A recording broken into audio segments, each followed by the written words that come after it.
भारतीय राजनीति को अगर आप देखें तो यहाँ दोस्त बदलते हैं, दुश्मन बदलते हैं, यहाँ तक कि सरकारें भी बदल जाती हैं। लेकिन बिहार में पिछले करीब 2 दशकों से एक चीज नहीं बदली है, और वो है मुख्यमंत्री की कुर्सी पर बैठे नीतीश कुमार। तो आज हम इसी सियासी पहेली को सुलझाने की कोशिश करेंगे। उनकी कहानी का पहला पहलू एक इंजीनियर का है। जी हाँ, एक इलेक्ट्रिकल इंजीनियर जिनका सपना शायद कुछ और था, लेकिन देखिए किस्मत उन्हें कहाँ ले आई, सीधे राजनीति के गलियारों में। फिर उन्हें मिली एक नई पहचान, सुशासन बाबू। ये नाम बिहार की जनता ने ही उन्हें दिया। क्यों? क्योंकि उन्होंने राज्य की खस्ताहाल सड़कों की सूरत बदली और विकास की एक नई इबारत लिखने की कोशिश की। और फिर मिली एक तीसरी पहचान जो उनके विरोधियों को बहुत पसंद है, पलटूराम। ये तंज उन पर इसलिए कसा जाता है क्योंकि उन्होंने बार बार अपने राजनैतिक गठबंधन बदले हैं। तो सवाल ये है कि इन तीनों में से असली नीतीश कुमार आखिर हैं कौन? ये नंबर देखिए, 10। ये उनकी राजनीतिक यात्रा की पूरी कहानी कहता है। सोचिए, 1, 2 या 3 बार नहीं, बल्कि 10 बार मुख्यमंत्री पद की शपथ लेना। ये अपने आप में एक रिकॉर्ड है, और ये दिखाता है कि बिहार की राजनीति में वो कितने अहम हैं। तो चलिए इस सफर को थोड़ा और गहराई से समझते हैं, उनके शुरुआती दिनों से लेकर सुशासन बाबू बनने तक, और फिर गठबंधन की राजनीति के एक माहिर खिलाड़ी बनने तक की पूरी कहानी। तो कहानी की शुरुआत होती है 1970 के दशक से।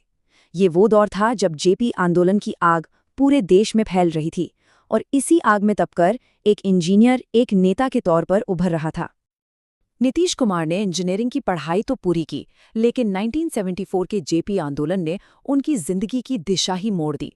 इसी आंदोलन के दौरान वो लालू प्रसाद यादव जैसे नेताओं के संपर्क में आए और इमरजेंसी के वक्त जेल भी गए।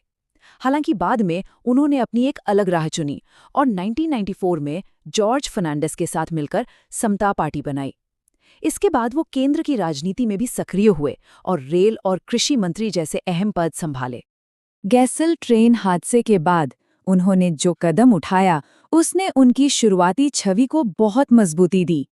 उन्होंने नैतिक जिम्मेदारी लेते हुए रेल मंत्री के पद से इस्तीफा दे दिया।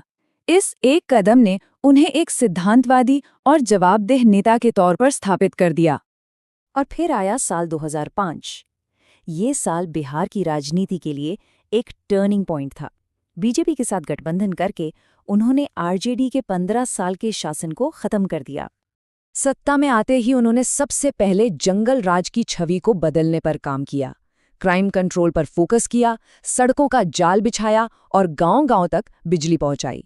इसके साथ ही उन्होंने सोशल इंजीनियरिंग का एक ऐसा दांव चला जिसने उनके लिए एक बिल्कुल नया और मजबूत वोट बैंक तैयार कर दिया। इस सोशल इंजीनियरिंग के 3 बड़े मास्टर स्ट्रोक्स थे। पहला, बालिका साइकिल योजना, जिसने लड़कियों को स्कूल जाने के लिए प्रेरित किया। दूसरा, स्थानीय निकायों और नौकरियों में महिलाओं के लिए आरक्षण। और तीसरा, जीविका दीदी कार्यक्रम, जिसने सेल्फ हेल्प ग्रुप्स के जरिए लाखों महिलाओं को आर्थिक रूप से मजबूत बनाया। इन्हीं कदमों ने उन्हें महिलाओं के बीच बेहद लोकप्रिय बना दिया।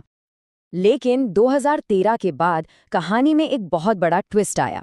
विकास पुरुष की छवि के साथ साथ उनकी एक और पहचान बनी, गठबंधन की राजनीति के माहिर खिलाड़ी की। और यहीं से शुरू हुआ राजनीतिक यू टर्न का वो दौर जो आज तक जारी है। पिछले 1 दशक की उनकी राजनीति को देखिए। 2013 में बीजेपी से 17 साल पुराना नाता तोड़ा। 2015 में अपने सबसे बड़े विरोधी आरजेडी के साथ महागठबंधन बनाकर चुनाव जीत लिया।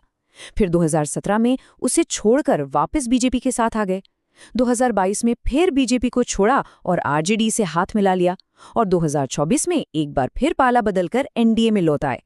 तो यहाँ पर 2 बिल्कुल अलग अलग नीतीश कुमार दिखाई देते हैं।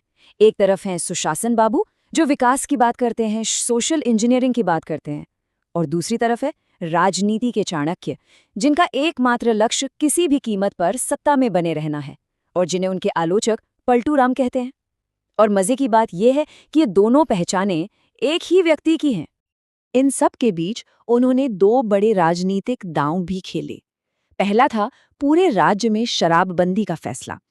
इससे उन्हें महिलाओं का जबरदस्त समर्थन तो मिला, लेकिन अवैध शराब और उससे होती मौतों को लेकर उनकी खूब आलोचना भी हुई। दूसरा बड़ा दांव था जाति आधारित जनगणना कराना।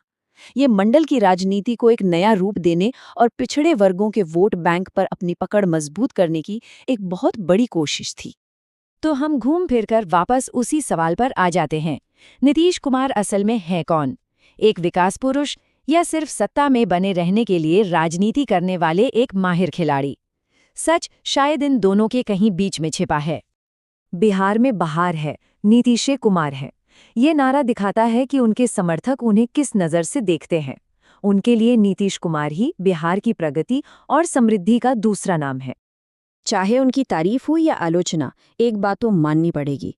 पिछले 2 दशकों से बिहार की पूरी राजनीति का सूरज सिर्फ एक ही शख्स के इर्द गिर्द घूमता रहा है, और वो हैं नीतीश कुमार। तो आखिरी सवाल यही है कि इतिहास नीतीश कुमार को कैसे याद रखेगा? एक ऐसे विकास पुरुष के तौर पर जिसने बिहार की तस्वीर बदल दी, या फिर एक ऐसे नेता के तौर पर जिसने सत्ता में बने रहने के लिए अपनी विचारधारा से बार-बार समझौता किया? ये एक ऐसी पहेली है जिसका जवाब शायद आने वाला वक्त ही हमें देगा।